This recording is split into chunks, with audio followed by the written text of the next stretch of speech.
come on. Good to meet you. Thank you very much. I will be. It's wonderful. Oh, thank you.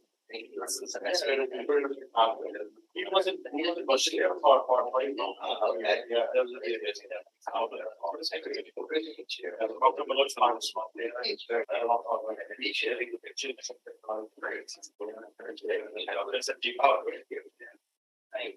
I don't think we really there. Yeah, some of us very hello. Good to meet you. How long did I come up with this? I love it. I thought you could share it. And he's not married. It's very nice to see you. Very good evening, Professor John. Hello. I'm from New York campus. Hi, Dr. Bonsall. How are you? Yeah, and it's really nice. I visited George Washington University on 20th March. Oh, okay. We just thought that maybe wanted to meet you there. Both of them, they were there. Yes. Were you as well? Good afternoon, Group Vice Chancellor, sir. This flight is, I think, it's going to take flight tomorrow. Ah, okay. What we thought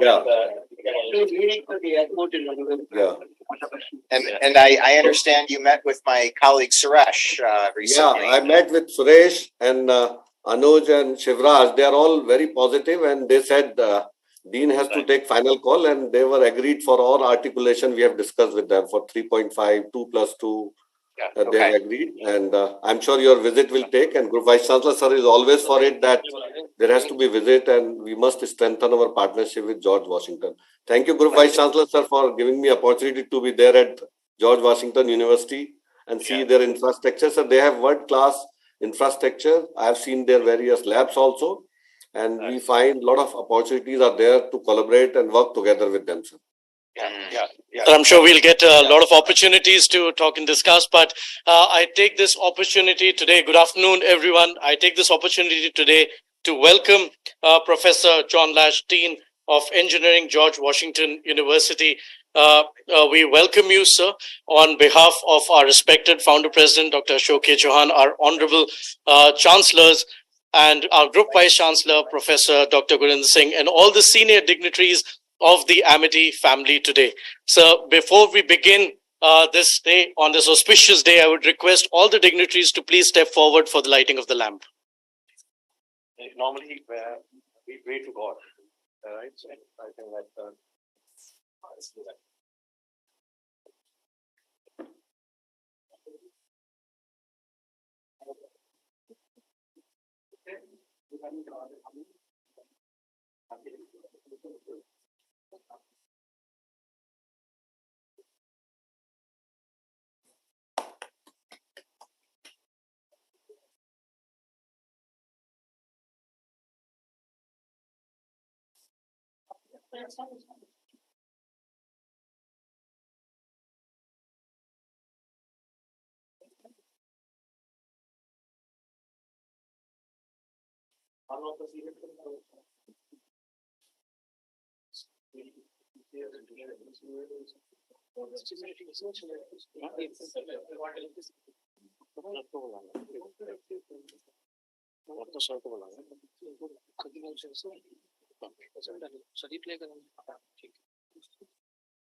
Thank you, everyone.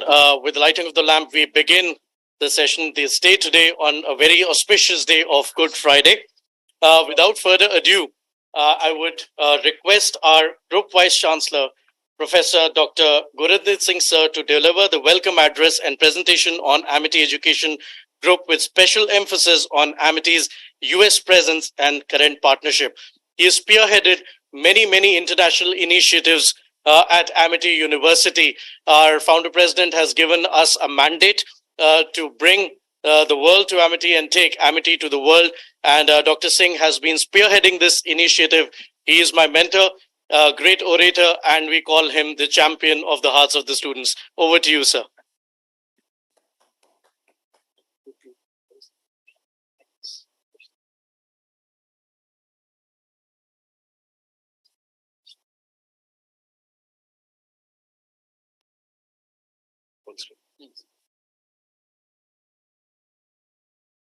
It's indeed a historical day, Good Friday. So a very good Friday to you, Professor John Lach. Uh, on behalf of our founder, Dr. Chauhan, who is watching you live, and on behalf of our both Chancellor, Dr. Atul Chauhan, Dr. Azim Chauhan, behalf of 16 Vice Chancellors, 18 Director Generals, and very senior colleagues who are present here, we welcome you to MIT family. Today is a holiday, but it's a very good day. So today in the morning, I was talking to the president of STIF, Dr. Silva Murthy. Again, a very fatherly figure. We say that a very spiritual person, but number one scientist of India. So, and he was in US for a while. And I was talking, I said that this is a very important delegation. Will you be able to come to join? And he spearheads quite a few innovative projects which we do, especially consulting and creating a global research hub in the New York. He's heading that initiative, and he immediately said that I would like to come and would like to explore that what are the opportunities, and about which I was talking. But we'll give you a presentation. But on behalf of everyone who's present here in this hall, very warm welcome to you. When friends come, you don't look at holidays, you don't look at boundaries. But we are really pleasure. It's great pleasure. We welcome you to MIT family. Thank you. Let me give you a brief presentation of MIT. Of course, we welcome our great friend, Professor John Lach, Dean of Engineering at George Washington University, USA, for whom we have tremendous respect. MIT is a brainchild of our founder. You saw a big photograph and you were saying that who the gentleman is. This is a photograph of our founder, Dr. Chauhan, who spent more than 3 decades in Europe. And then he came back to Asia. And when he came back to India, there was no private education group at that point of time. There was no private university. And he wanted to contribute something in India. So he created a revolution. And he said that we will create the universities, we will create schools, we will create institutions who are able to give meaningful employment, not only to Indian students, but to the community across the globe. He wanted to create institutions across the globe which can make and which can actually contribute and make a difference into the life of thousands of people. Today, MIT has got 200,000 students, 6,000 faculty and scientists on our full-time roles, an equal number as our adjunct faculty. We have got 11 universities and 2 more are coming in. And it's a tedious process. Like in US, you have got a long process to create a university. It's again similar process. But we have got 11 universities and the only education group which has been able to create 11 universities in India. The university where you are sitting, it's a flagship university. It's known as MIT University Uttar Pradesh. It's in Noida. We have got a similar structure in Gurugram. We'll show you the photographs in a short while. In Greater Noida, in Lucknow, in Jaipur, in Mumbai, Gwalior, Kolkata, Raipur, Ranchi, Patna, Mohali, Bengaluru, and the new university is coming up in Hyderabad. Yeah. So 150, and we know that you love Hyderabad. Right. 150 institutions in almost every facet of education. Again, the only education group from Asia which has got presence in 16 countries outside India and have got the university status there.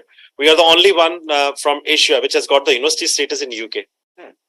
We are at Bradford Square, next to the British Museum. We have got a MIT University in London. We have got a campus in Singapore. Again, a very premium campus we have been able to create. This was earlier the building of Chicago Business School, which we acquired. And very interesting story, Professor John, happened when we went to Singapore. At that time, all the universities were closing down. So me and our chancellor, both of us, we met the education minister at that point of time. And we said that, sir, we are here to open up a university. We want to create a higher education institution. And he said that, no, you should, I don't think that you should come here because we are closing down. So we had 2 choices, either to come back or to plan. And we decided that we should be able to plan it up. And then years later, we became the only education group from India which got the highest number of approvals from the Singaporean government. It's a very tedious process, but now we have approval from EduTrust and Case Trust for 4 years. And our MBA program is amongst the top 3 programs of Singapore. Similar story is in New York, where we are creating a global research hub. This was a campus which we acquired from St. John's University. It's 175 acres, beautiful campus. We are going to show you video of this campus in a short while. In Dubai, we have got 23 acres of freehold land, which we have been able to create and turn into a world-class university with degree awarding powers. In Abu Dhabi, in Sharjah, in Mauritius, we have got degree awarding powers. In South Africa, Kenya, China, Amsterdam, in San Francisco, and a new university in Tashkent. We were invited by the government of Uzbekistan to create the first IT university there, and we have been able to create, which has got now more than 2,000 students there. 28 schools and preschools. Not only that we have these schools, these are the most prestigious premium schools of India. From the last 5 years, our schools, they have not only been able to produce world-class graduates, but last year, the toppers of class 12. So you are aware, I think that you are speaking to a few students tomorrow of your university, but you will find, and if you tell them that who are from MIT, you will find the toppers of class 12, 3 toppers, first, second, and third of class 12, and first, second, and third of class 10th, they were from MIT schools. And the teaching pedagogy is very different, not to put pressure on the minds of the students, but prepare them in such a way that they become a success story.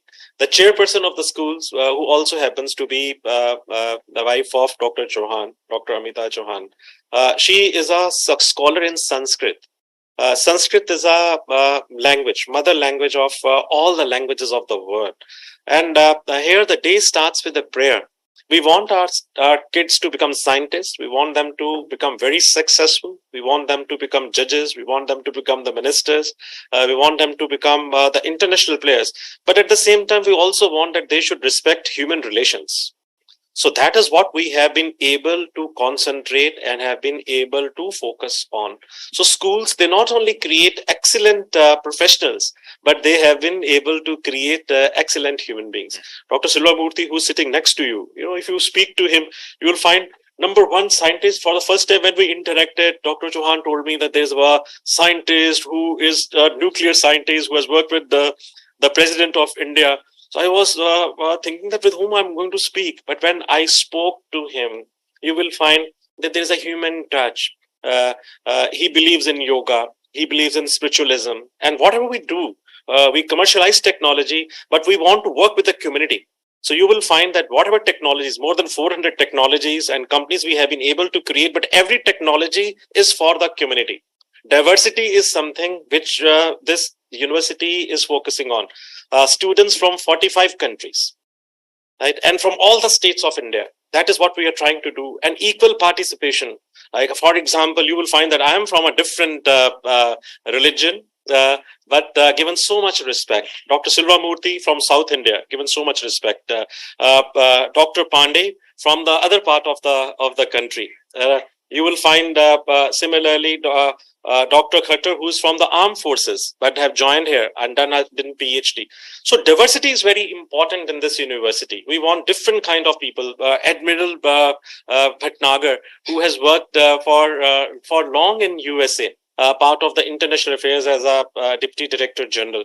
So we want bureaucrats, scientists, hardcore academics, all of them, brilliant PhDs, are faculty members, all of them, those who are sitting here. And all 6,000, you will find 95% of them, either they have some kind of background from abroad, and they have done wonderful projects and research. 2,000 acres of campuses, 20 million square feet of buildings, which we have made. So these are the greenfield projects. 400 programs, over 60 disciplines. You name discipline and we offer a program. 1,888 patents as of today we have been able to file, and beauty is that 1/3 of them we have been able to commercialize, and we got an award last year by the Minister of Industry and Commerce that we have been able to commercialize the highest number of technologies Dr. Shweta tells me she's from business school, artificial intelligence, that yesterday only she filed a patent. Talk about it. What kind of patent you filed? About the artificial intelligence. It's about the neurodegenerative diseases these days. Many of the people across the world are having. So through AI, we are able to track that predictively in advance. So this is how we work. Interdisciplinary research, business school with engineering, engineering with AI with data science, with nanotechnology, with biotechnology. And that is a kind of ecosystem which our Science and Technology Foundation is able to create. 3,500 case studies, which are again the largest reservoir after Harvard, which any universities has been able to create. We have a collaboration with the Case Center UK, where we are the largest business school of the world, which is going to create the video case studies. So, you know that Harvard is creating case studies which are read over. We are creating largest number of case studies which are video case studies. So very recently we had a conference, which is again by all standard the largest business conference known as InBush. If you Google it, about 20,000 people participate from US. We found almost all top people coming here from the business schools. We invited your dean, who is going to be next week here. So he's going to participate. But this is what we are trying to do. So we did about 250 cases were presented in that. Next month we are doing it with the University College London, another conference where another 250 cases are being presented. I have invited you to be a part on 11th and 12th May. Please do come. We will welcome you in our Long Island campus. 250 cases are being presented there. Followed by another conference in Toronto, and then we are going to go to Singapore, Tashkent, and grand finally in December, where you need to come. This is at Burj in Dubai. I don't know whether you have been to. It's one of the finest properties, but all the who's who of the management and technology world will be coming there, and we will be hosting this conference there. So that is a kind of case studies we are trying to do, working very closely with the industry. We've just shown you the incubator. That is how we work. 400 ongoing research projects funded by the government. Ladies and gentlemen, Professor is the one who has been able to get more than $57 million grant. So you have to digest, over the years. But it took some time for me to digest it, that how he has been able to do. But I'm sure, Dr. Silamurthy, we will do something. So, but we want to learn that how we can do similar kind of structure to India. As I was saying, that India is the largest exporter to United States of America. It's the largest importer from the United States of America. Our currency, our financial institutions, our curriculum, our new education policy, you will find quite a lot of it depends upon the US system. So we like to understand from you that how we can work together. Our incubator is the best incubator of the country. We have been able to commercialize the highest number of patents, but we like to understand that how we can do a highest number of funded projects, which we are developing. So science, along with the other domains, how we can work together. That is what we like to focus on. 700,000 alumni across the world, and of course, they have actually transferred technology and got the license. $20 million. We should do it now, Dr. Silamurthy with them. So ranked number 1 non-for-profit university from the last many years. As far as the ranking is concerned, we are amongst the top 3% universities globally, and amongst the top 3% as per the THE. But most employable graduates, 1% amongst the world. That is the graduate index. Again, the only university in India which has got the accreditation from VASC. It was not essential for us because we are not giving US degrees. But we thought that since we work very closely with the US universities, we should be able to get the accreditation from VASC, which means that whatever credit you are offering in US universities, we will be able to map them with our curriculum very easily. Similarly, we work very closely with the UK universities, and we got the accreditation from the QA. So both the VASC and QA accreditation we have been able to get. and this is very recently. These are some of the most respected brands in India. And you will find IIT Delhi, again a government brand, IISc Bangalore, again a government university, IIT Bombay, IIM Ahmedabad, IIT Kharagpur, and the sixth one, MIT University. These are the 6 top institutions of India which have been able to produce most employable graduates. So, which is the core competency of this university. This is the photograph of our founder, Dr. Chauhan, who got an award of from the Minister of Education and Commerce to be a top Indian academic institution which has been able to do for patents and commercialization. Dr. Abhay, if you can talk about the 60 students which are presently there in US. Dr. Abhay Bansal, you need to unmute yourself. Dr. Abhay Bansal, can you hear us? Please unmute. Dr. Bansal, please unmute yourself. Dr. Abhay Bansal, yeah, please come. Unmute yourself. Yeah, Dr. Abhay Bansal.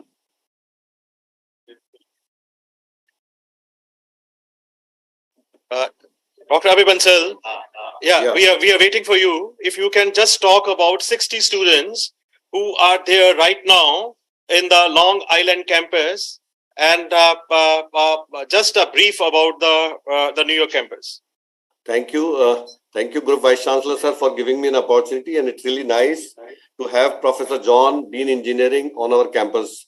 It's really nice, sir. We have 60 students who are on campus. Professor John, they are from 3 continent program, and we are the only university in India who has BTech program in 3 continents, where as a part of program, they are going 3 months. They have gone to 3 months to UK, and now they are in US.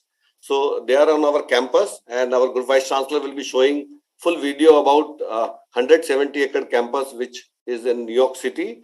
And we also arrange various seminar, workshops, lectures, interactions, and visit to various universities so that they get the best exposure. And Professor John, this 3C program, which we are giving exposure to UK, US, and Canada, they are getting master admission with a scholarship in world top universities, whether it is Cornell, whether it is NYU, any university you name, they are getting admission on preference and getting best job possible for them. Because if you see in the world, could be 1.4% are only undergraduate student who has gone as a part of program to US and UK also. So it's a very unique program as per philosophy of our Honorable Founder President, that each student must be given international exposure.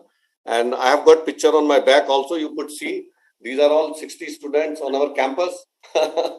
You can see wonderful infrastructure, and they would like to explore, and we are eagerly waiting to explore option with you so that in future we can make their visit. And they, as a part of program, Professor John, they'll be there in DC.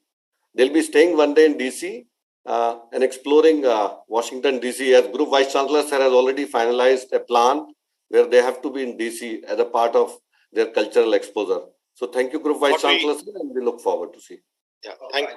So when they are coming. Yeah. So they'll be visiting you also. Yeah. Yeah. But thank you, Dr. Bansal. But I think that what we try to do is that we give opportunity to each one of our students to spend some time abroad. So through Explore America program, we send hundreds of our students to United States of America. They go, they visit various universities. And on a reciprocal basis, we also do a program called India Immersion Program. This is a program where we invite American students. The world has to understand, America has to understand India, and India has to understand America. So we do this program where hundreds of US students, they come and they become part of our culture. We take them to Agra, we take them to Jaipur. They work with somewhere about 50 companies. They do project. So it's about 15 days to a month-long program. But along with why we created this campus? Because we thought that why not to work on the various research initiatives. So we want to create it as a global research hub. So with the guidance of the people like you who have really done well, we want to understand that what are the words. So in sustainability, in cancer, in microbiology, in nanotechnology, in engineering, in AI, data science, our scientists are working day and night to understand that how we can collaborate with some of the leading companies of US and leading institutions of the of United States of America. Dr. Silvamurthy was there, so he came just last week. But we are trying that together we should be able to understand and explore that what we can do together. So Dr. Silvamurthy will be giving a presentation on global research which we want to create. But we just wanted to give you an aerial view that this 175 acres beautiful property which we like to explore that what we can do together with you. We have another institution in San Francisco which is working on sustainability. This is Presidio Graduate School, which we again acquired 7 years back. We are the first one from Asia which are bringing world-class hero schools to US. So it's not only that we are trying to bring MIT from India and from Asia to US and US to India, we are bringing UK to America. So hero schools, which are very reputed schools, the first hero school will be operational this year in New York in Long Island campus. And then we are bringing hero to India and also to the Middle East. We enjoy a very close diplomatic relationship with US. His Excellency, Mr. Kenneth Juster, Ambassador of United States of America, he has visited so far only one university, and this was MIT, where he came and he spoke and he talked about that what is required, how we can work together, how educational institutions, they can work together. That's a photograph of our both chancellors, our founder, and Excellency Mr. Juster speaking in a conference here. We do number of programs with US universities, like we are doing with you. We have a program with the Berkeley, where the students are given opportunity to do a semester with them.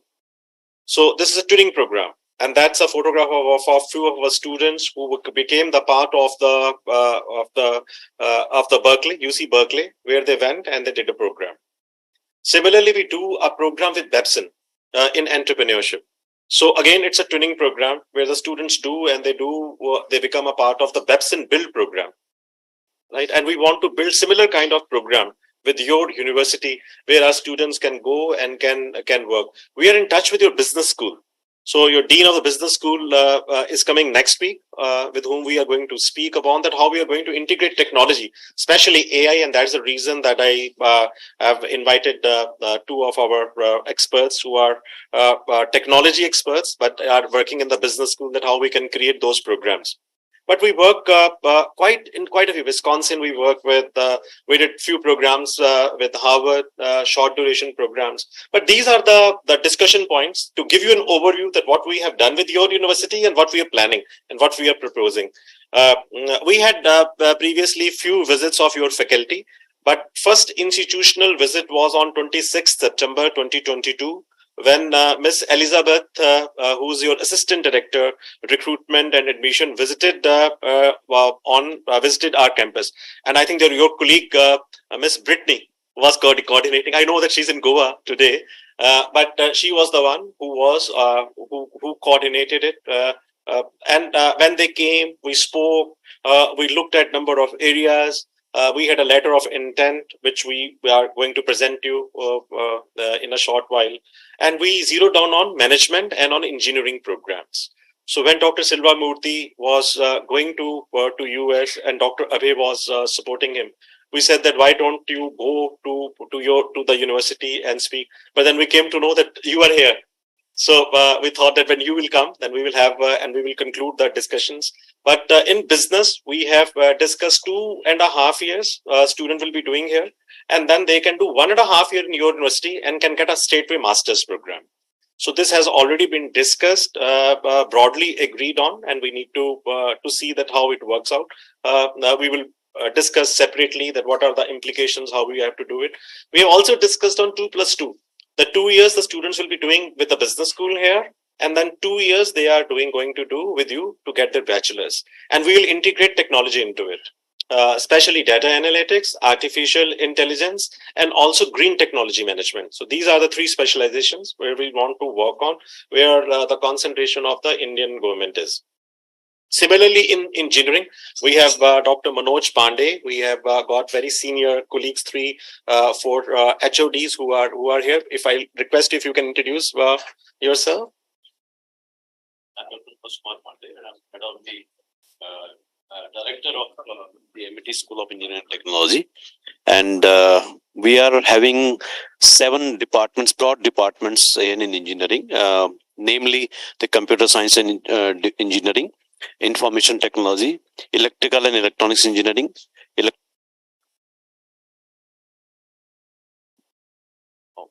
electronics and communication engineering, and artificial intelligence.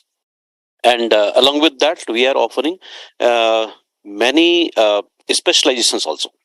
Say if a person want to do the BTech major in computer science engineering, and they can pursue their minor in some other, maybe robotics or maybe drone technology. So this way, these articulations we had made in our engineering, and we have 5,000 students on board. And yes, for engineering only for engineering. Yeah. Yes. Yes, only engineering students. We have got 18,000 engineering students across all the universities. But on this very campus, 5,000 engineering students are studying, and they are doing number of specializations, which includes AI, which includes civil, which includes computer science, which includes mechanical engineering, cyber security, and cloud computing, quantum computing also we have started now, and blockchain, IoT. So these all, even interdisciplinary also, computational engineering, and that smart cities that in civil engineering that we are offering. So these are interdisciplinary and multidisciplinary that programs we are offering.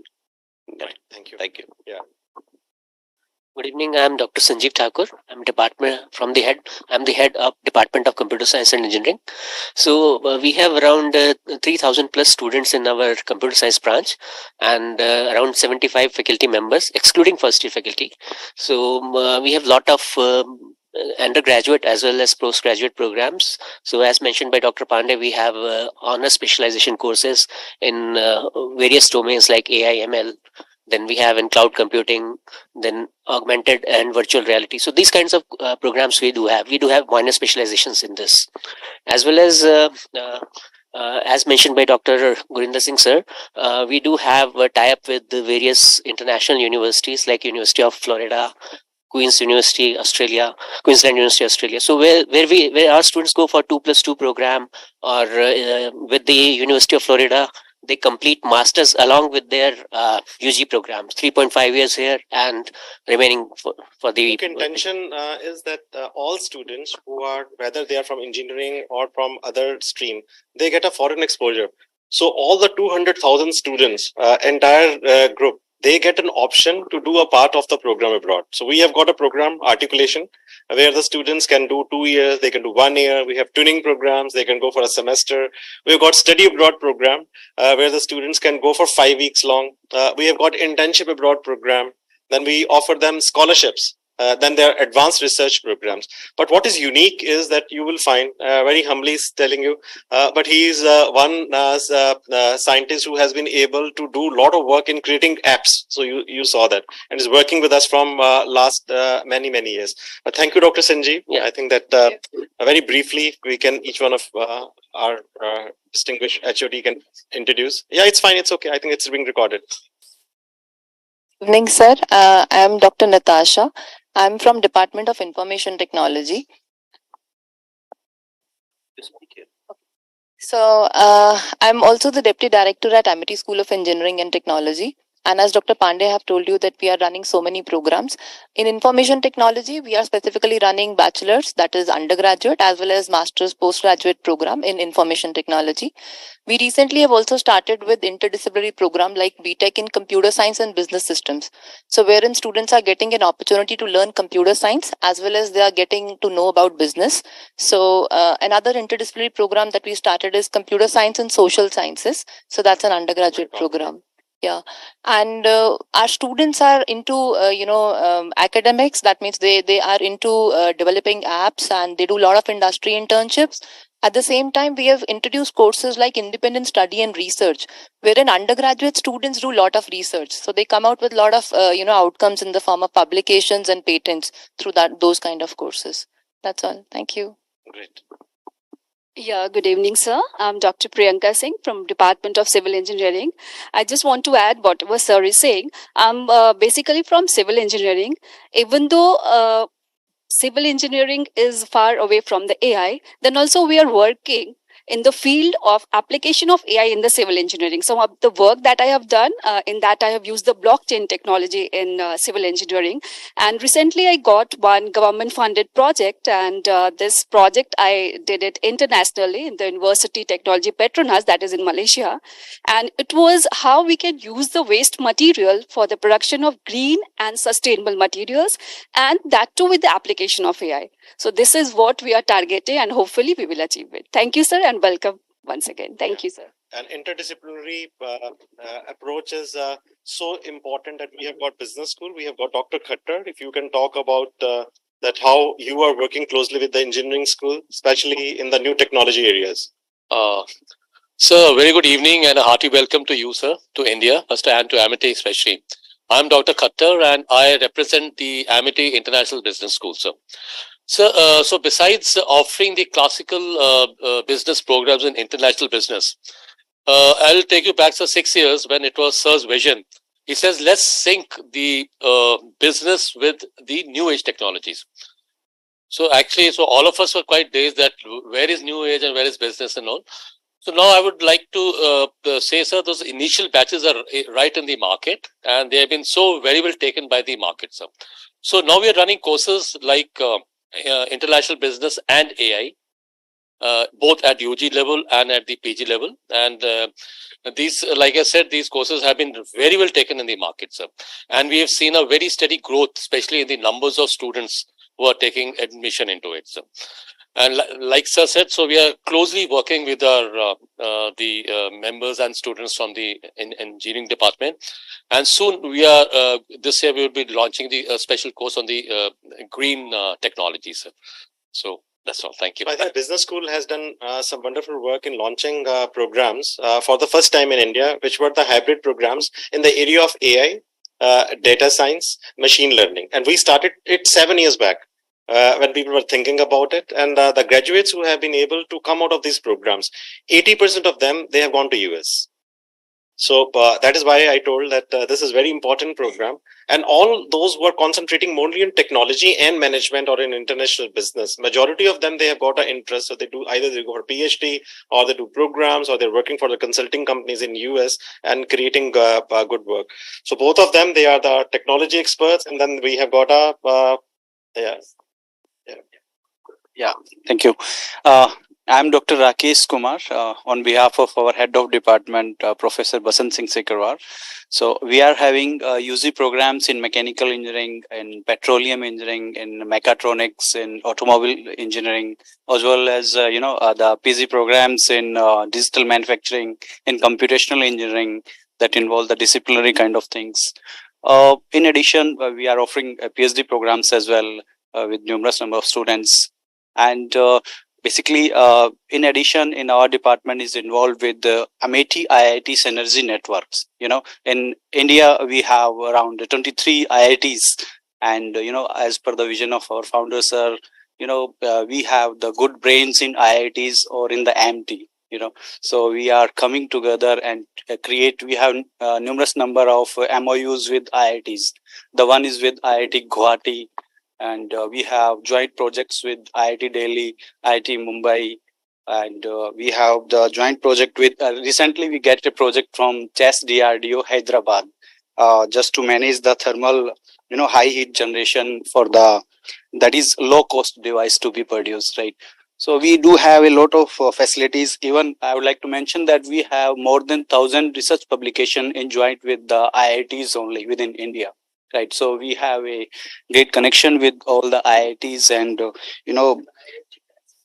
yeah.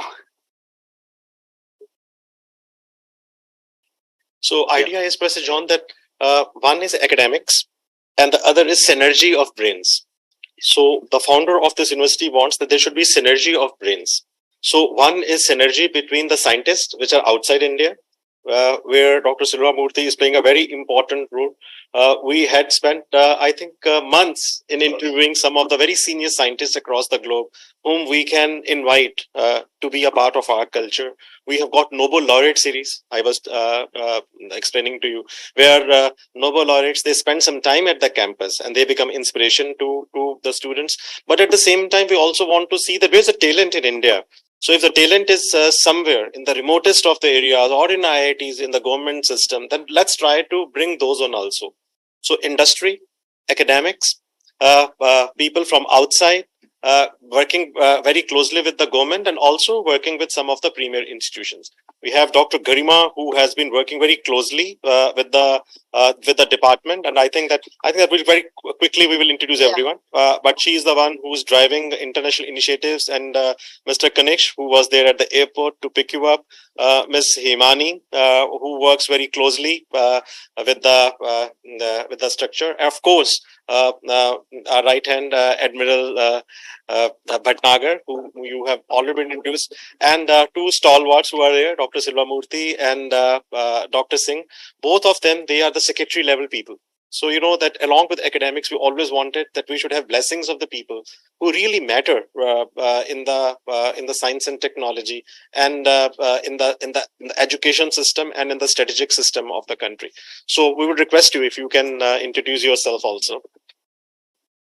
Good afternoon and welcome to MIT. You know, I am in FSTIA, that is the thinking or vision of the founder president, MIT Foundation for Science, Technology, Innovation and Alliances. So what our HODs, esteemed HODs have told, we try to, facilitate them. We act as a catalyst to connect them within MIT, to connect them outside MIT. And we also, there is a B4 mission, bringing best brains in the world. So we do kind of a cherry picking of those best brains to MIT. And it's a wonderful place. And since you come from George Washington University, I have some connect with that. In 2015, I was in your campus for some time. I have a joint diploma in project management from George Washington University, a wonderful place. So, so what Dr. Gurinder Singh is saying, I'll just reiterate, what he said, that it is the exposure to the outside. I say, when you go abroad, you not only learn, but you get the different perspective. I went at the age of 53, but, we had listened to so many speakers, so many examples, exercises in India for project management. But the perspective which we got in George Washington University and learning, it is unparalleled. It brings the completeness of any aspect or any field or any learning. And thank you. And I again welcome you to MIT University. Thank you. Thank you. And we have the Vigilance Department also, their representative, and also Study Abroad Program Director sitting here, who looks after the study abroad. He also met you. But with your university, I think these are the two areas, business and engineering, we want to start with. We have devised our strategy into three parts. Low-hanging fruits is a very short run. We have already spoken on business and engineering. We immediately want to start it. I think it's very easy. Transferring of credits, our faculties have spoken, and that is what we have incorporated in the charter, which we are giving it to you today. 2.5 years and 1.5 years leading to the masters, and then 2+2, both in the area of business and engineering. So these are the two programs we want to start it immediately. Also, we want to start something in Global Research Hub. Dr. Silva Murthy will be giving a presentation about it, but we'd like to understand from you that what we can do together in New York and in Washington, and can we utilize your strength in creating meaningful projects. Also, dual degree programs, where we can do degree from our side, and then you can do a degree from your side. So that is a medium-term program which we want to create in the various disciplines. Once our very short-run programs in business and engineering are successful. Also, we will like to offer some scholarships to your students if they want to come for the India immersion programs. There are about 37 students who are coming this year from US universities. We'd like to host few students from your university also in the India immersion program. We have got a director of India immersion program, Kanishk, who was there at the airport to receive you. Also, Admiral Bhatnagar runs up a cross-border movement of the students. If your students want to explore India, he will be very happy to assist and guide the students in any discipline. Also, we'd like to work with your PhD scholars. We have been able to create the largest number of PhD scholars in the country, where we have made it mandatory that one guide of every PhD scholar can be from abroad.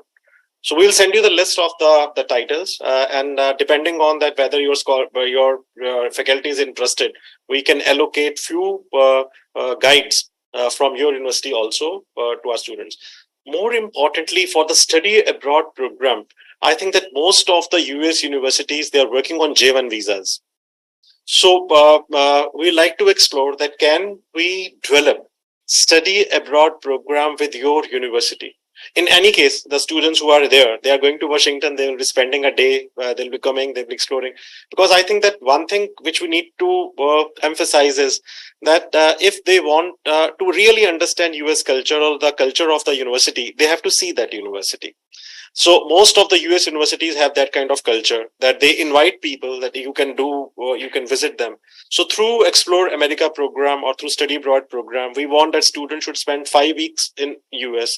They should go to your university, become student ambassadors of your university. And when they come back, then they can themselves talk about that how George Washington University is different from other universities. So these are the few proposals which we have divided in very short run, medium term to long term. And also the discussions which we had. India is changing. Prime Minister of India has kept a target that we should be able to invite some of the best known universities of the world to India. So first Australian university has been able to open their campus in India. We are trying that we should be able to invite some of the top US universities to India. So in the longer run, we would like to explore this idea that George Washington and MIT, they should be able to create a joint campus, which can be campus in India and in US. So these are the few areas which we thought that we should be able to emphasize. Let's give you an idea. The university where you are sitting, it's 85 acres campus, 4.1 million square feet of buildings. This is our other campus in Greater Noida. It has 21 acres of campus. This is Lucknow, 40 acres of campus. This is Jaipur. So next time you come, you must go to historical city. It's 150 acres. And you need to go to Agra. It's very close by. Gurgaon, which is 110 acres campus. This is 30 acres campus in Mumbai. This is our 100 acres campus in Gwalior. This is our 27 acres campus in Kolkata. This is our Raipur campus. This is our new campus in Jharkhand. This is our Patna campus. This is our new campus in Punjab, Mohali. It's a 40 acres campus in Punjab. And these are our global campuses in Singapore, in Mauritius, in New York, in London, in Tashkent, in Nairobi, and in Dubai. Our schools in Abu Dhabi, in Amsterdam, in Sharjah, in Singapore, in South Africa. Incubator, which you saw, more than 300 companies we have been able to incubate. And we have got a presence in 43 African countries through satellite-based education system. Skills and vocational training, we concentrate at very strong focus where thousands of students, they do and specialize in logistics, in textiles, manufacturing, hospitality, air conditioning, healthcare, electronics, construction, tourism. Degrees in almost all the innovative courses and disciplines. And these are the lecture series. We say best of East and best of West, where we call the speakers from across the globe that they can come and they can talk to our faculty and to our students.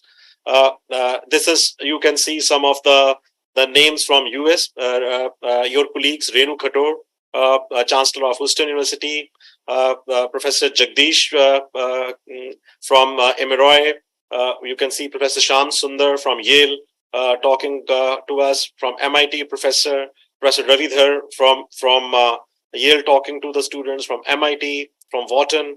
So these are the very regular features which we keep on organizing for our students.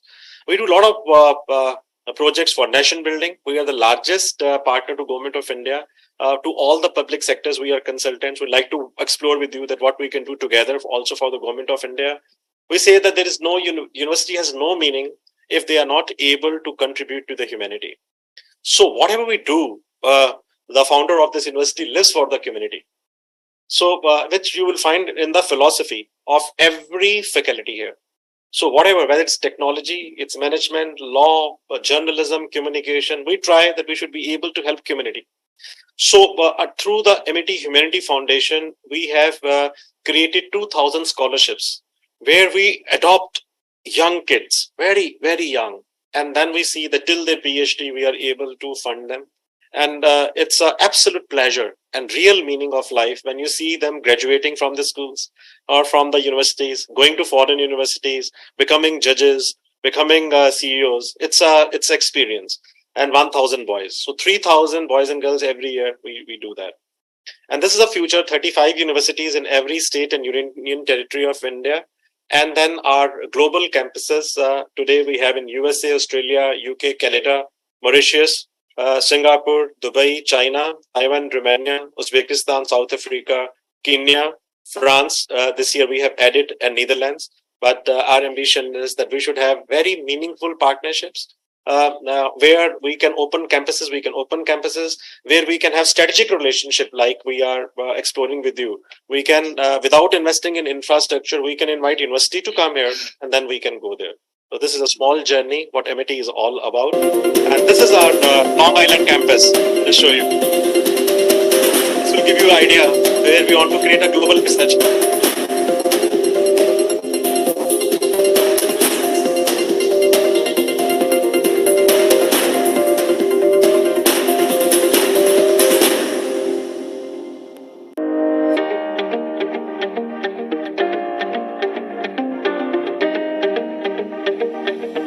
Welcome to Amity Campus, New York.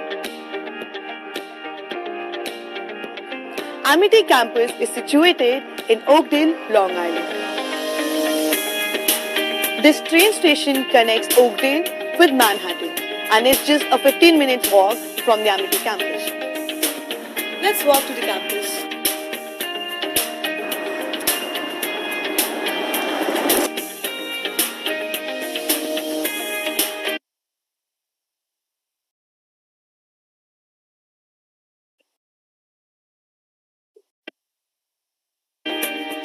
You'll find Dunkin' Donuts, Baskin Robbins, La Pizzeria and a lot of eateries around here just next to the campus.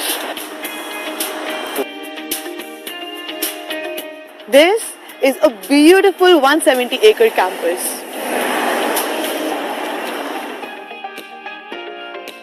The campus is very safe because it offers a 24-hour security system. When I first entered this place on 2nd of April as a 3C student, I was surprised with the greenery and serenity of this place. There are extensive green fields in the campus where students can play, enjoy, and lay down in the sunlight. This is the Centennial Hall, which plays an essential role in the academics and professional activities of the campus. All the major guest lectures, workshops, seminars, and interactive sessions are held in the Centennial Hall. This amphitheater can approximately accommodate 400 students at once. Right opposite the Centennial Hall is the Brother Miguel Hall, which is well equipped with the latest technologies for the mass communication students and the engineering students. It has latest 30 Apple computers inside.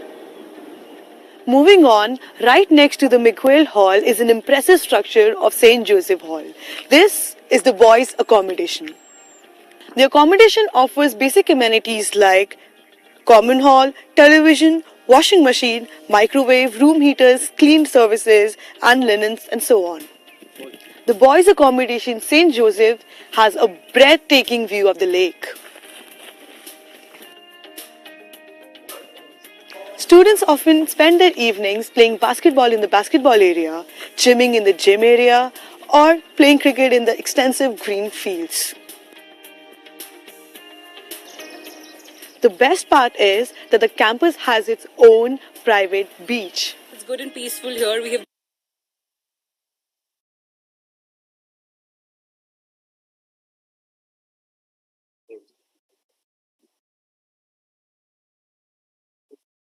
I think that's somewhere you can see that this is how the campus look like. This will give you an overall picture that what we want to dwell in. I would request now Dr. Silvamurthy if he can give a presentation on various science and technology initiatives we are taking. But before that, just 2 minutes from Admiral Bhatnagar. Both of you can come here.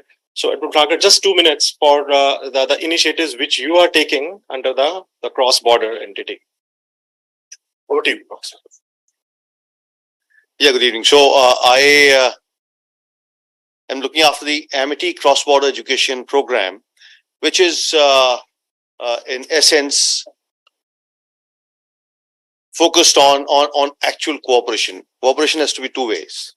So we are looking at sending students abroad, getting faculty abroad, but true cooperation will take into effect only when you have some students from other countries also coming in here. So we are running this program for across all disciplines. Students can come here and do. One is, of course, as Dr. Gurinder Singh mentioned about the India Immersion Program, but that is a short program. We can look at longer durations when you can get students for a semester or for a year, like we are doing 2+2, that is 2 years here and 2 years in US. You could do 2 years in US and 2 years in India and get a dual degree and do a full program here in India. So that kind of arrangement can be worked out by doing reverse mapping of credits. Of course, it at this moment looks far-fetched because you may not have too much of appetite for such kind of initiative. But if we don't start, we will never finish.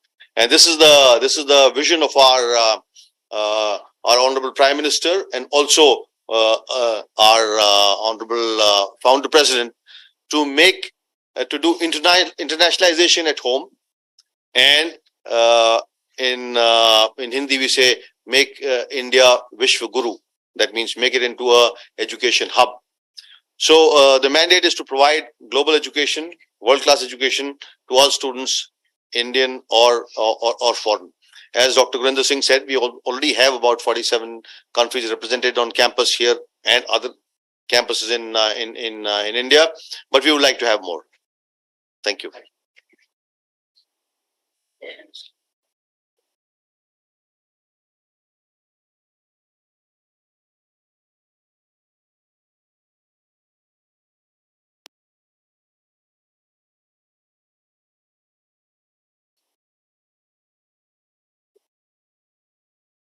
First one.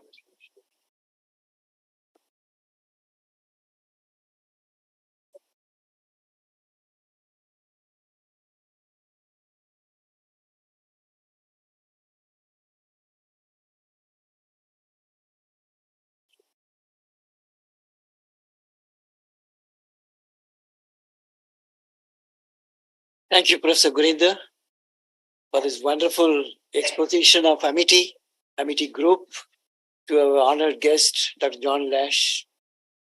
And it's a great honor for us to host you here today. And let me first of all convey our greetings from Honorable Founder President, Dr. Ashok Chauhan, who wanted to specially come and see you. But due to the other prior engagements, he couldn't come personally. But certainly he'll be seeing your program either recorded or online. So thank you so much. And he sends his best wishes to you, to your family. And also I have seen your profile, because one of the greatest scientists, which he said, one of the scientists here, but then I saw the H index of 40 and the I-10 index of 112. And you have run so many millions worth projects, and you have brought millions to your universities, wherever you have served. So salutations to you and to your university. And it's a great honor for us to host you here. And we like to work with you in many, many programs, particularly in research, innovation, as well as academics. So let me take you through the journey of research and innovation. Professor Gurinder has given the whole gamut of academic opportunities available, including research opportunities. And my responsibilities in Amity Group is three. One is I'm Chancellor of Amity University, Chhattisgarh. We have one in the central part of India. I'm also President of Amity Science, Technology and Innovation Foundation, which gives cover to all Amity institutions in India and abroad for research and innovation. And also, I am also the Director General for Amity Directorate of Science and Innovation. Prior to joining this Amity University, I was the Director General in the Defense Research and Development Organization, which is a Government of India organization, served Government of India for 40 years. I used to connect with US very closely at that time because I used to be the chair from India for Joint Technology Group with US Department of Defense. So I used to visit Pentagon for Joint Technology Group meetings, one meeting over there, one meeting in DRDO. So I have a very close link with US Department of Defense, who invited me. Just last 2 weeks, I was here on the invitation of US Department of Defense at Air Force Research Laboratory at Dayton, Ohio. I was with DETRA, Defense Threat Reduction Agency headquarters next to Pentagon. I was also in the Academy of National Academy of Science, Engineering and Medicine, where I delivered a talk over there. So we have a very strong linkage, emotional linkage with US. So this is an opportunity for us to link with Washington, George Washington University also in a big way. So your visit is here, is going to open up many new avenues for academic research and innovation collaboration. So we are eagerly looking forward to it. Just to give a glimpse, which some of them are mentioned here, 400 research ongoing projects in our campuses with the worth of about 200 crores in rupees. Then almost 1900 patents filed. Many of them are getting commercialized, some of them are commercialized. 25,000 research papers in the last decade. And with 35,000 papers in journals of repute like Lancet, Nature, and then Cell, the New England Journal of Medicine, Royal Society of Chemistry, PNAS, and also PRL, such top journals we publish, our papers are published there. And we have published more than 900 books. 18 technologies have been transferred in the recent years. And also we run journals of Amity University, which is now about 19 journals. We have created research clusters, the thematic research cluster, like cancer biology, which was mentioned by him, artificial intelligence, data science, and we have agriculture and food security. So like that, we connect our experts in our group in various campuses through the research clusters. Then we connect these research clusters through consortium approach with other universities abroad. So this is how the whole system works for force multiplier in research and innovation. So what we did, Dr. Ashok Chauhan, the founder president, for him, the passion is research and innovation. He spends more time in research and innovation than even other strategies. So he created the ecosystem, the right ecosystem where we connect with the stakeholders like other universities, industry, laboratories, and ultimately the society. The land to lab and lab to land. So this is the concept in which Amity University works. We take the problems from the land, the society, we work on those and give it back to them. So this is what is the seamless connectivity with our stakeholders. Then we created an IPR protection cell. That is how the 1900 patents have been filed so far. And we created a technology transfer cell, which we have made a modest beginning. Being a young university of about only 2 decades old, we have transferred about 18 technologies to the industry, which is doing very well in terms of commercialization. Then we also created a technology enabling center. If you have a TRL level at 2 or 3, how do you mature them, bring it to 7 or 8 so that industry takes it? So we created a technology enabling center. Then we also created an incubator and entrepreneurship development cell. So this is the ecosystem we created in Amity Group for the innovation. Then what we did, we brought the senior people, the human resource. We need the right kind of people to work on these research and innovation. So we brought from different parts of the globe and from within India Then we connected with Nobel laureates who came and stayed here for a couple of days and rubbed shoulders with our faculties, research scholars and students. So that excite them and make them a role model. And also we created honorary professors and adjunct professors across the globe. I'll show some of them over there. And many of them are from US. And also we created the various international faculties as co-guide, which he was mentioning. So now we are looking forward to George Washington University to be connected with us. Then we brought very senior people, like me, like K.K. Singh, who have spent years in various national laboratories and other universities. So with rich experience, wisdom, and also knowledge, and we brought that intellectual capital. And also then we blended them with youngsters, like sitting here, like sitting over there. So this worked magic for us, the senior people and the young people working seamlessly together as a team. We brought Ramalinga Swami fellows. These are fellows who have spent about 15, 20 years in US, UK, Japan, or South Korea. We brought them over here through re-entry schemes. And then they are with us, 40 of them right now, and that number is growing every year. So this blend worked a great benefit to Amity. Then we connected for force multiplier effect with the honorary professors, adjunct professors, honorary doctorate, which we have given to them, like from Stanford, Cambridge, Brown, Cornell, Kyoto, NUS, Toronto. I have shown some of them, but like this, 300 of them are connected virtually, physically, when they come over here, stay for a week, and then interact with our people. They come for conferences, meetings, and our faculties go and work there. Like in Nobel Laureate, one of our faculty spent recently in Australia, almost 4 months, and published joint papers as well as patents. So this is how we bring the force multiplier effect. Then having brought people, we created the infrastructure, which is required to carry out the research and development infrastructure, right from lab as well as in the field. Some of them I'll give a glimpse. So this is how our labs look, because you didn't have a look at the laboratory. So most of our labs these are wet labs.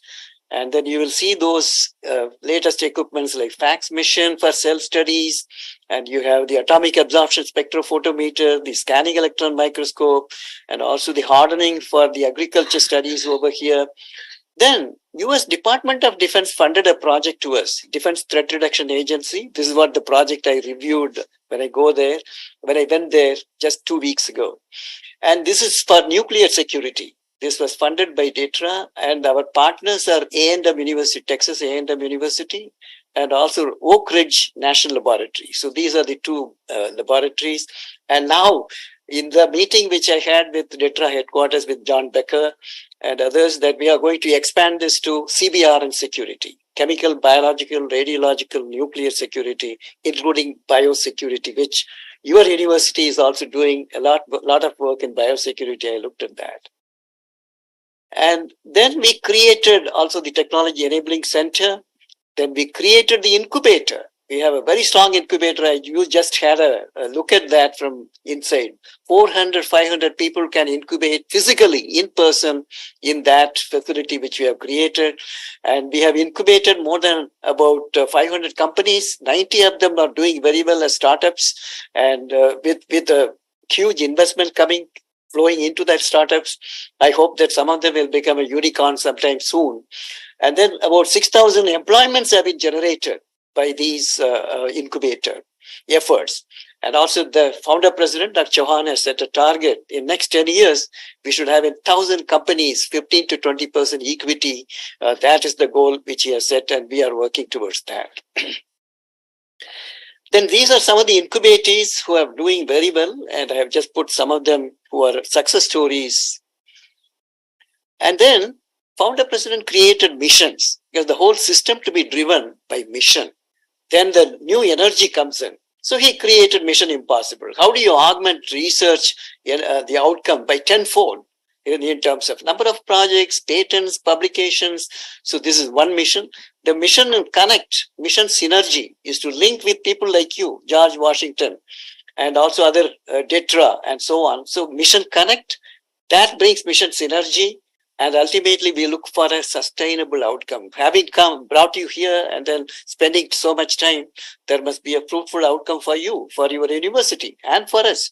So this mission outcome drives that. And we look forward to follow up whatever we do. Our faculties go for a conference. How do you bring sustainable outcome out of that visit over there for a conference, meetings, or laboratories? So these are some of the missions which actually drive exponential growth in our output and outcome. And then we brought industry to our campuses because this is an initiative which we have just started.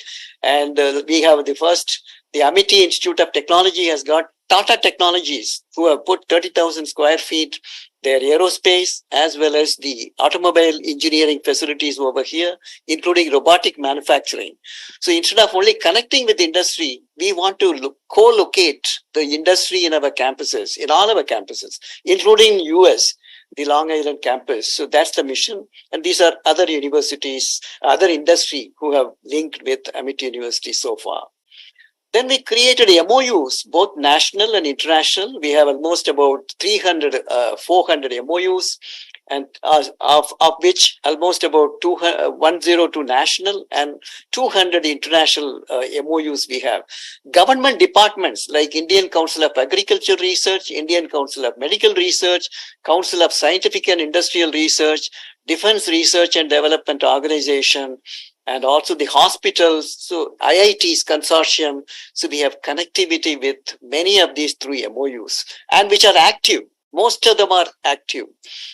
We also created verticals in research domains like computational biology, cancer biology, in which George Washington is one of the pioneers. I have seen in the profile in the website, cancer is one of a strong vertical in your university as well. We have a tremendous strength in cancer biology. I'll show you some of the research.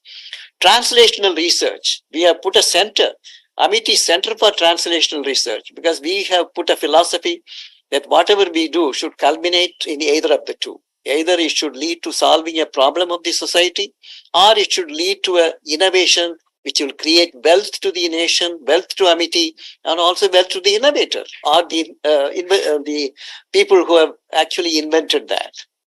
Then we created molecular medicine and stem cell research vertical, which is very strong here. Genome engineering, neuroscience, public health, click chemistry. This is the first time in the world that there is an institute of click chemistry, which we established here. And with John Moses, who is there in Cold Spring Harbor, he is the honorary president of this, the chairman of this particular center, Amity Institute of Click Chemistry. Drug design, ocean atmospheric, Indian systems of medicine like yoga, Ayurveda, to put that in scientific pedestal. So we created these areas of expertise and verticals. The other areas in engineering related mostly data science, artificial intelligence, robotics, nanotechnology, astrobiology, cybersecurity, space science, spintronics. This again yet another important center, the Center for Spintronics Materials. So where you can package a lot of information and data storage with minimal economic consumption of power. Artificial intelligence, photonics, optoelectronics, post-harvest food, and also bioenergy, renewable energy. So this is what Professor Gurinder Singh mentioned about this. I was there 2 weeks ago. Founder President wants this to be an innovation hub, Amity Global Research Innovation Hub, where we would like to connect with many of the top universities in US, particularly having our presence over there. And we will bring synergy to those universities, and we will also get the benefit of experience from those universities. And we have thought of 5 verticals to start with: data science, artificial intelligence, applications in health, in agriculture, energy, defense. So we like to look at AI as one vertical. The other one, we are looking at cancer as another vertical, sustainability. And we talk about climate change. Again, you have a lot of experience in climate change. So climate change is also going to be there under sustainability, natural resources and sustainable development, and also the Indian systems of medicine. So these are some of the verticals we have thought of, which we are activating now. So just to give a glimpse of some of the innovations which have gone to the industry or which is in the process, cancer. we have all aspects of cancer are being studied over here, researched over here, be it a cancer cervix, cancer breast, or it is the head and neck cancer, liver cancer, pancreatic cancer. All those we have the strength available with us. So that is the unique strength, is all types of cancer being done in one place, like MD Anderson over there in US. So we have created similar thing here in Amity. But one unique thing which we are doing is we are attacking cancer stem cell. We are not only surgical removal, radiotherapy, chemotherapy, by which you are handling, managing patients, but we are looking at the root cause, which is the cancer stem cell, and we are attacking that by a triple conjugate, a known anti-tumor agent, curcumin, and folate. Folate gives the signature of the cancer stem cell, and curcumin neutralizes the side effects of the anti-tumor chemotherapeutic agent, and then it also sensitizes the membrane, cell membrane of the cancer stem cell to take the conjugate inside. So we have done this. Now it is, before going to clinical trials, we are doing the safety trials, preclinical safety trials. Then we also work with the US University in this area, where Dr. Kamal Rawal is working with Baylor College of Medicine on creating a AA platform. If you have 1,000 molecules, how do you downstream to a potential 2-3 molecules which will be potentially successful vaccine? So we have created a platform using a huge database of bioinformatics. We have created this, and now it is implemented. So we are now ready to give it to pharmaceutical industry, who can either repurpose a drug or develop a new drug using this platform, which is available with us.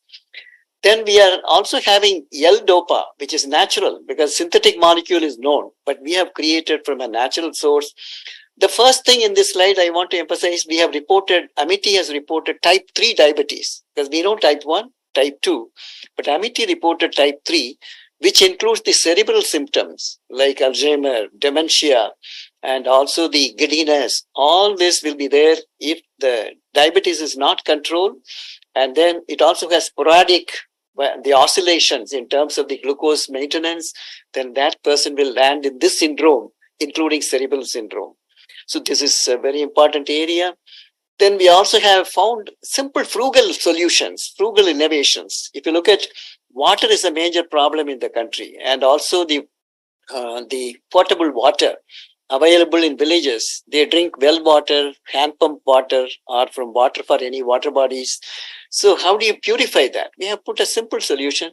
We pick the pebbles from those areas, etched them to give greater porosity, impregnated the silver nanoparticles into those pores by plasma process, put them in a container, you see on that.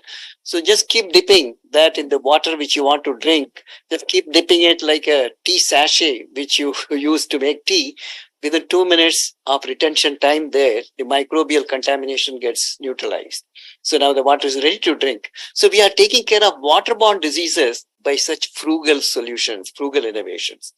And then we have also developed biodegradable plastics, which is very important. Now the industry is negotiating to take it up, even including a Boston-based company is negotiating with us to take this technology. Then from the wastewater, how do you generate electricity? The wealth from waste. So that is another area we are focusing, in which one of the innovations which have come out is from the wastewater, you will be able to generate electricity, and the same electricity can also purify that water, remedy the water. So this is another innovation which has come. We have almost made about 10 watts. Now we are scaling up to 100 watts and kilowatts at that level. Then we have also developed a nano sponge for taking care of the industrial effluents. This from Dr. Mona Lisa Click Chemistry Group has developed these particular innovations. Then in agriculture, we are looking at how do we improve productivity. If you see in India today, we are in top 3. In terms of milk, we are number 1 in the world. In terms of cereals, pulses, as well as horticulture produce, we are number 2 and 3. Fishes, poultry, so we are in top 5. So how do you increase productivity per hectare as well as productivity per capita of animals? For example, cow, if it is giving 10 liters, how do you make it give 15 liters? So we are now doing research in this area in Amity University. We are using microbial technology to improve the productivity.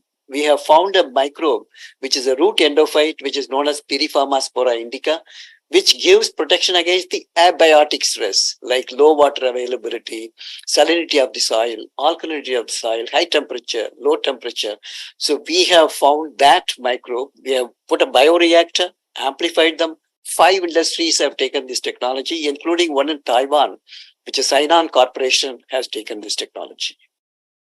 Then we also focus on post-harvest technologies, because having done it, our country is tropical country. So we lose about 20 to 30% in the post-harvest loss. So how do you minimize the loss? So we have 3 efforts in that direction, which is successful. The first one is zero energy cooling chamber. All that what farmer has to do, make a double wall brick structure. And we have optimized the space between the brick structure, put the husk over it, and the water keeps dripping in this space. So the air space gets cool. So the temperature inside the chamber gets cool. So the farmer has to create that in the field. He doesn't have to bring the vegetables or fruits across. So he gets a remunerative price in next 1 or 2 weeks. So we have developed such frugal solutions for our farmers. Similarly, we have developed a sensor. I know you have strengthened sensor technology. We have a very strong sensor group in Amity, in which one of the sensor which you have developed it in the cold chamber. How do you optimize the energy consumption? There are villages, there are no electricity. So that's why zero energy cooling chamber. But where electricity is available, how do you economically utilize the energy? So we have developed a sensor, AmiCool. We have designated as Amity Cool, cooling sensor, AmiCool, which senses what is the temperature in the outside ambience and what do you require inside the chamber. So it optimizes the electricity in such a way, the sensor optimizes the energy consumption. This is one. The second is we are doubling the income of the farmers, which will be of interest to you. As a large country like ours, the farmers don't get much revenue, sometimes because the harvest fails, sometimes the monsoon fails. So how do you give a regular income to the farmer? So what we have done is, the same land, you cultivate crops on the ground and erect the pole, put the photovoltaic in a slanting way, and we have put the water sprinkler on the top of this. So you keep on switching it on by solar pump, which operates using the energy you generated from the solar panel, which cleanses this dust which accumulates on the surface, and the same water goes and irrigates. And the transpiration of the plants cools the bottom of this photovoltaic, thereby efficiency of the photovoltaic goes up. So we have doubled the income of the farmer. So we have put a model plant here, 0.25 acres, in which 40 of these poles, the panels have been put. Each one is 300 watts. You get 12 kilowatts. The farmer uses 2 kilowatts and 10 kilowatts, he puts it on the grid. So he gets a regular income. So this is how our research in Amity is always focused towards solving the problems of the society. Then we also have niche areas like space. We have a very strong group, Amity Institute of Space Science and Technology, where we are now going to put this year a satellite in space, which is known as AmiSat, which is a 3-cube sat. And we are now developing a 4-cube sat, in which we are going to put a payload of a nuclear, if there is a nuclear eventuality or an incident, how do you detect and map the contaminated zone? Or in the atmospheric changes if it happens.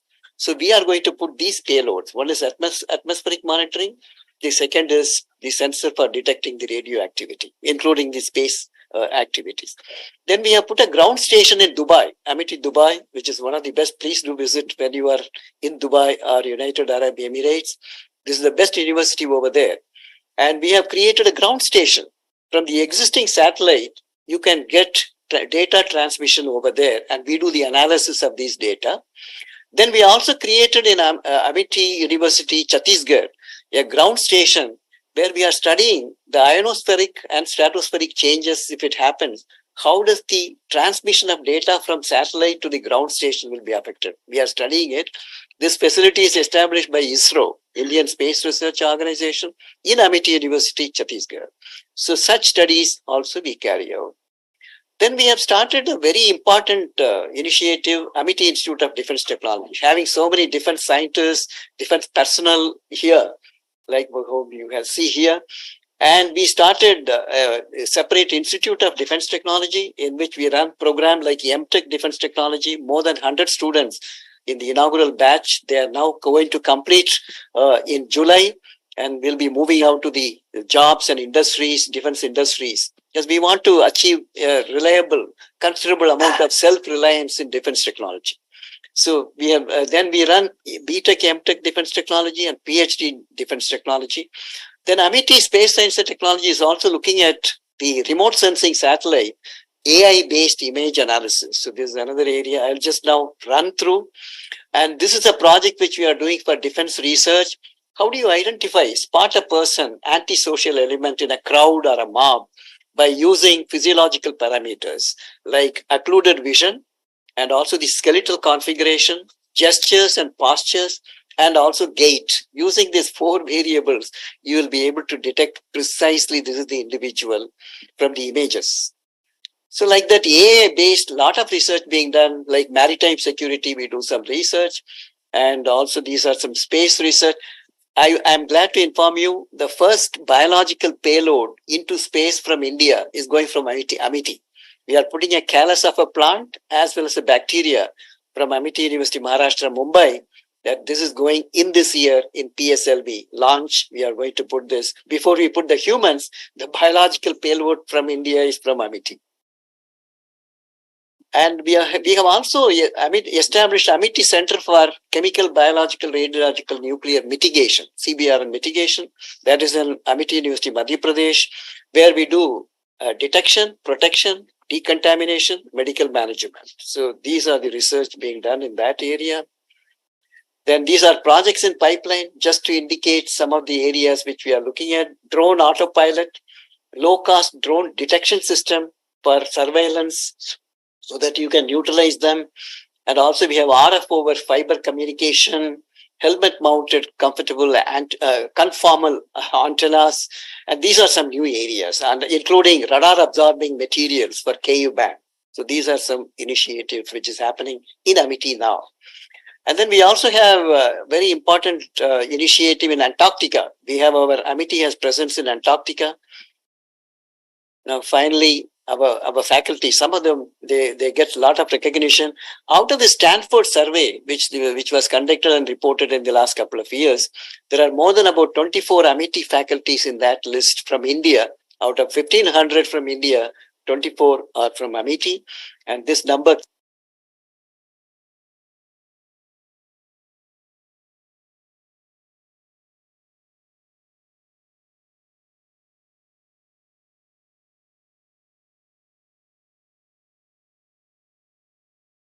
with this confidence that they will do wonders and will add to the growth of the nation.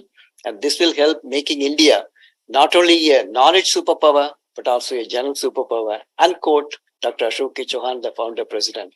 So let's welcome you to this, and we look forward to a very, very fruitful outcome from your visit, Mr. John. Thank you so much.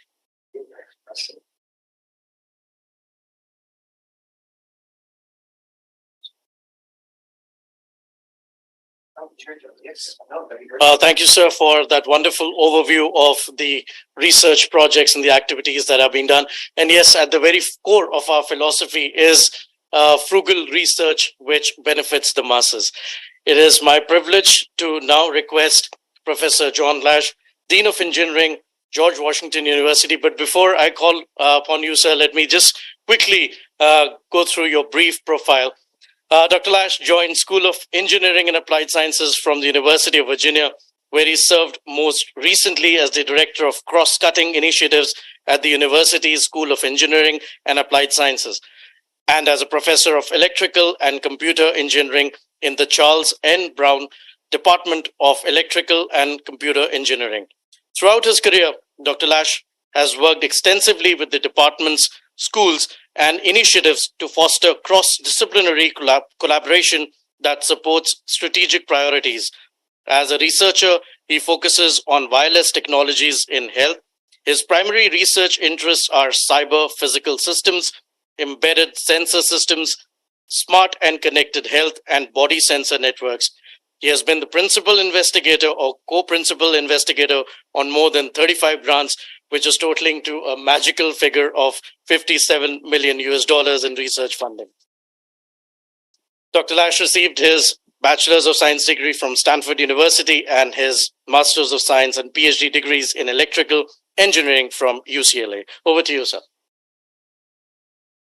Thank you very much. Thank you. I am in awe, frankly.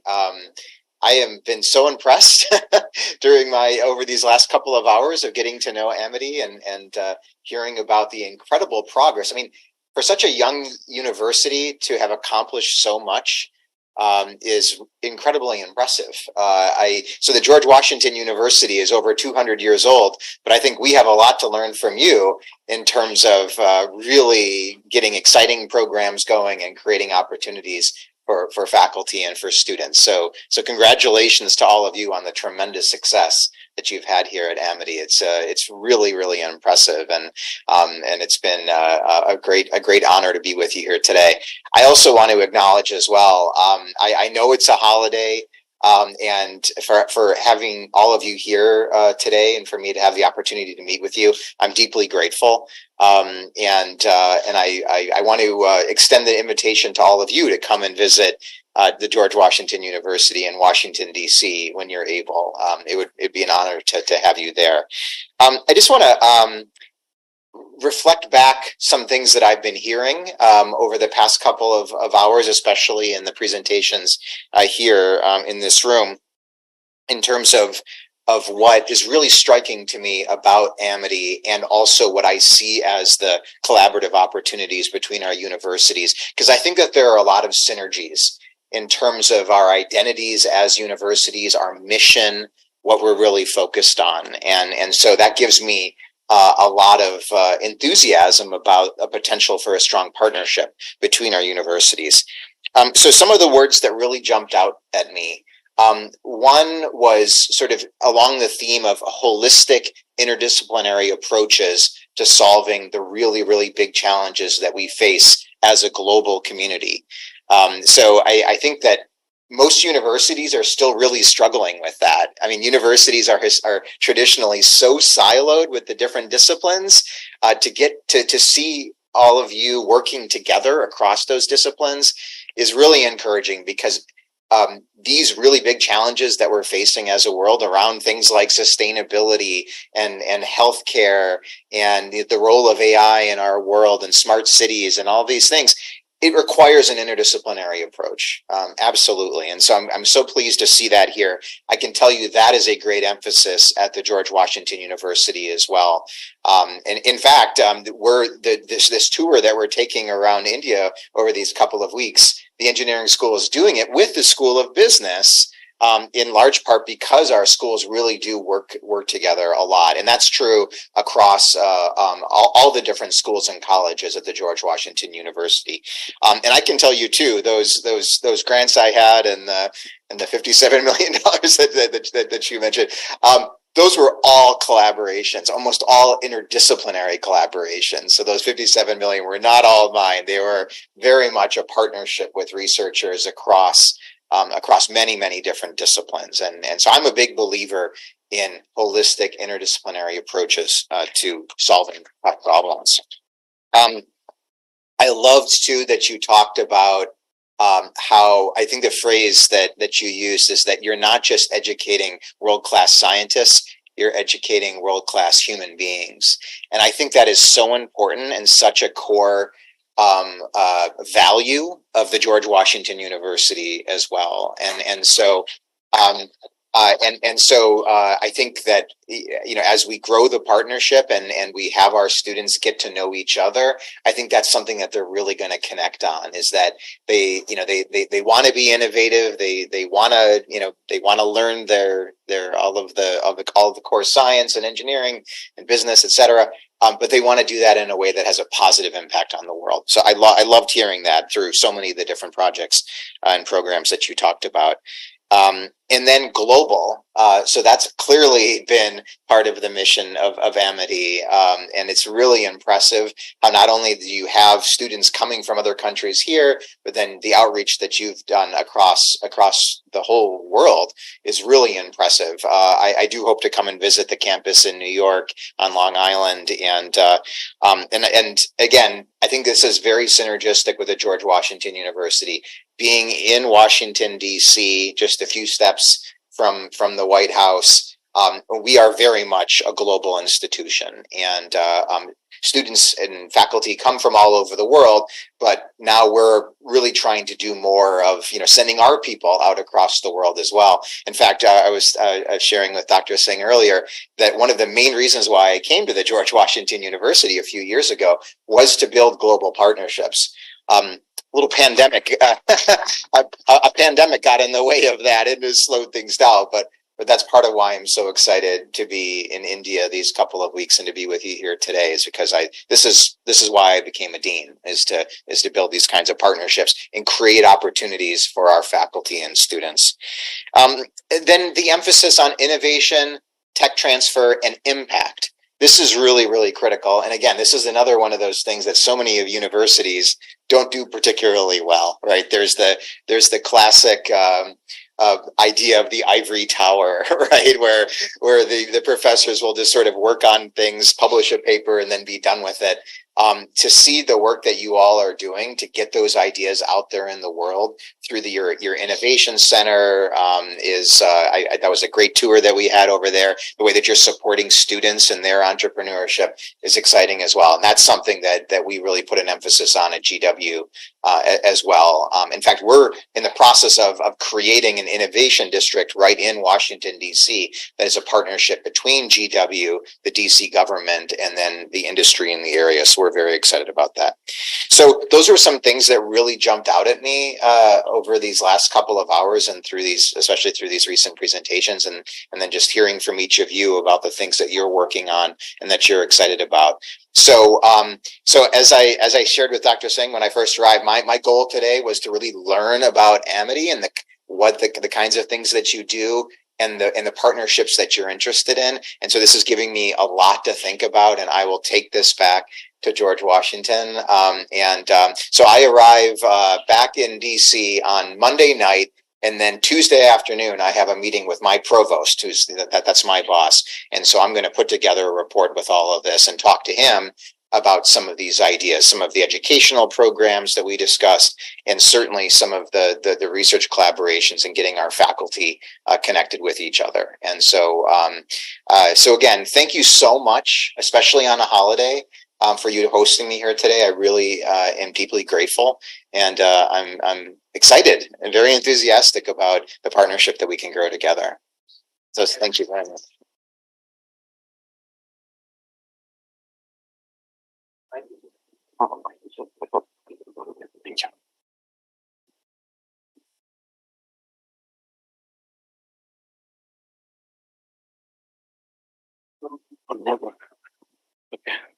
So I think that with this, we have got some wonderful opportunities on which we will be working. If you permit, then maybe that we can make small groups which can start working on number of initiatives which we have discussed in the past, so that we can freeze it up when we are there in May. And then by that time, we can make exactly how the programs will flow. So I think that one of the most important areas where we had discussions so far was management and engineering. So we know that your Dean of Business School will be coming next week, and we are going to discuss few programs. And from the School of Engineering, you are already here. We had some discussions on programs. We can start up with a program where the students are doing and taking progression into their master's programs and 2+2 programs, and which are very easy. We have seen the curriculum, they have seen the curriculum, but we'd like to further have discussions which are having some financial implications. So we will send you an email that from our side, these are the key people from civil, from electrical, from computer sciences, and from your areas, maybe that you can look at it. And then let's keep a timeline of about 20 to 25 days before we come, that we are able to arrive at some conclusions. Similarly, from the management, especially in the programs which we have already launched, we have Dr. Khattar here. And along with Dr. Shweta and Dr. Sharma, we would request that if we can create a niche area where we can look at the programs at how they will flow in, and then your dean of the business school is there, and then interdisciplinary programs. Right. So these are the two groups which will be working on academic programs. And then we have got a very able scientist, Dr. Sulvamurthy, is also the president of MIT Science and Technology Foundation. We will start working with you on creating a global research hub. So by 11th and 12th of May, when we are going to be in US, we will be able to declare that very short run, what are the initiatives we are going to take. Then in the shorter run, medium term and the long term, what we are going to take those initiatives with. And study abroad program, if you can get back to us, which will be working with our international affairs division. We have where the students will be spending somewhere about 5 weeks in US. If you can sponsor the J1 visas, and then similarly calling the American students. We have got Admiral Bhatnagar along with Mr. Gaurav and Mr. Kanishk. They will be able to look at that how we should be able to. So the major 4 groups we are going to create. We would request you if you can also nominate. We would like to drive this on a weekly basis. Create a metrics that what are the timelines and how we are going to achieve that. So research, engineering, management, and mobility of the staff. Also, in the longer run, we would like to understand that can we have a campus in George Washington, and are you interested? But I think that is something which you need to discuss at the apex level. From our side, I think that we had some internal discussions. We're very keen that we should be able to do it. But we will conclude these discussions once we are in US. We will be visiting at that time to your university. Right now 60 students are there, so we would request our faculty there. We have about 6-7 faculty members from India who are already there, that once they are in Washington, they should visit you, and then we will take it from there. Please. One point just I would like to add is, when we are talking about the engineering articulations, when 3.5 and 1.5 is not a problem. And just 1 or 2 points from my side, just how we get solutions students will be desiring for. And second will be how we can relax the eligibility criteria in terms of maybe GRE score and other scores that we are talking about. So that these 2 points will be from my side. I can actually respond to to both of those points. So first of all, for a program like a 3.5, 1.5, one of the things we would do is we would sit down and we would look at sort of course mappings, right? What courses you offer here that work for our program, and figuring out if there's credits that could be transferred. GW recently moved to GRE test optional, so we do not require the GRE anymore, which for a number of reasons, and so I think that creates some more flexibility. And then we can talk too about financial arrangements that make it easier for more of your students to be able to study at GW. I mean, this is something too that I know is a priority at Amity as well. I mean, we exist to create opportunities for everyone, regardless of their availability of resources, and so we want it to be, as possible for all students who are interested and who are willing to work hard to be able to come to GW. So we can talk about that as well. Thank you. So one thing I would like to add here is, like, in our undergraduate engineering programs, in the 8th semester, we do not have courses. They only have a design project. For example, we have an articulation with the University of Florida. Our students go there for the design project, and when they come back, the credits get transferred here. So similar kind of things can also be worked, so where our students get an opportunity to go to your university and do a project under the supervision of a faculty guide there. Okay. Right. Okay. Yeah, sure. Yeah. Thank you. And Professor John, I already had a detailed discussion with Professor Suresh. He has gone through the complete curriculum which we have discussed in last 1 week, and he has also kindly agreed for that. He has also kindly agreed for that by seeing our curriculum and prerequisites. Yes, yeah, he was the former chair of electrical and computer engineering. He's now the vice provost. Okay, I have just a wild idea, because as Dr. Grinder Singh was saying that we can have various courses. Can we explore something where, our students are going there? Can they have add on some courses like, project management or big data analytics? Means he has a degree in civil engineering, but a small diploma or certificate course which adds value to that. If that can be explored. So that's actually something that we've started, and that the business school actually is really the innovators in, and we're starting to copy them a little bit. Is what they're calling stackable certificates, and so that idea of you have these multiple courses that go towards a certificate, but then you can put multiple certificates together towards a degree. And we are working with the business school on having those be interdisciplinary certificates, so the business school students can take engineering classes and vice versa. And actually, one of our popular graduate programs in the engineering school is engineering management. So that's very explicitly at that intersection of the topics that you are interested in.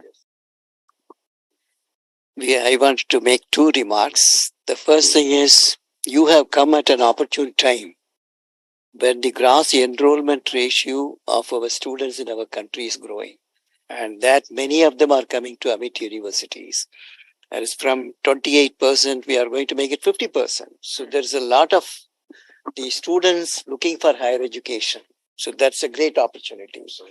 The second is the national education policy and science, technology, innovation policy of our government of India is so favorable, flexible to look at many, many joint initiatives, dual degrees, joint degrees, campus and campus, tremendous opportunity.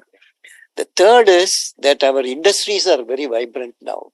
Our industries, small, medium, large scale industries are growing, and they are investing in research and development. So this is an opportunity for both George Washington University, Amit University, to look at these opportunities through academics, research, innovation. We should harness this. The second comment is, we are going to organize the Indo-US workshop here in Amity University in November this year, where Chief Scientist of Air Force AFOSR, he is coming over here from AFRL and Department of Defense.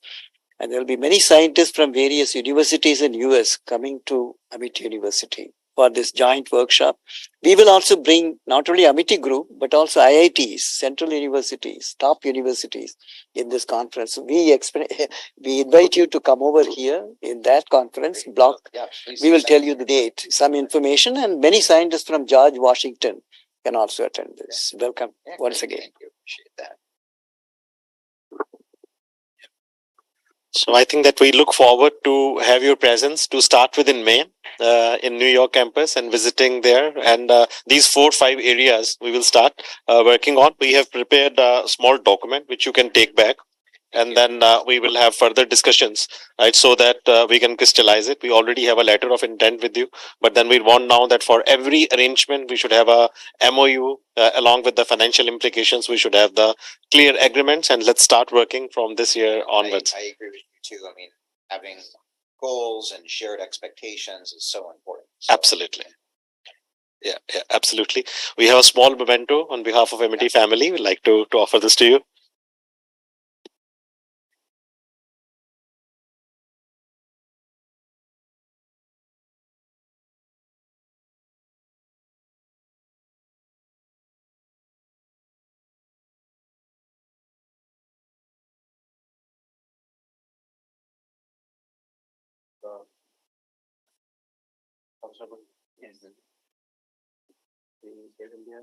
You have to give respect to people.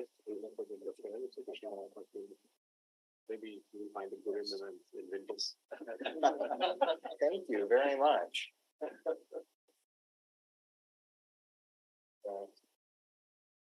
One for you, one for your wife. Thank you. Thank you very much.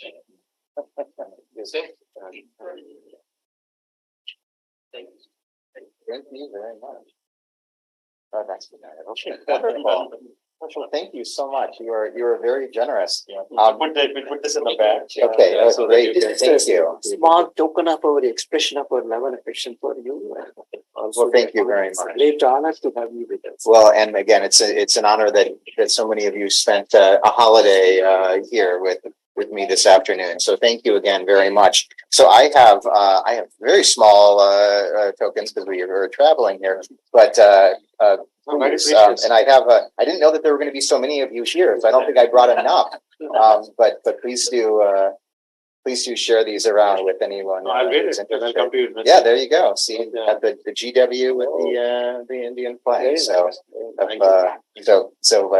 again, I don't have enough for everybody. Your love and affection is good enough for us. Thank you. Can we have a photograph together? All of us, we can come in.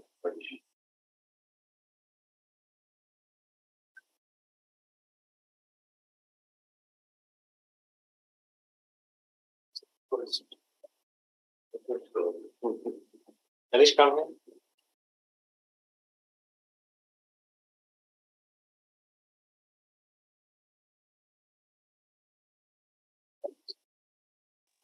Enjoy this. Professor John, I'm left in your photograph. I mean, how can we miss you? Sir, I will have a photograph at George Washington University. Yeah, in May. May we are there, so we will photograph. As many photographs as you want. Look forward to it.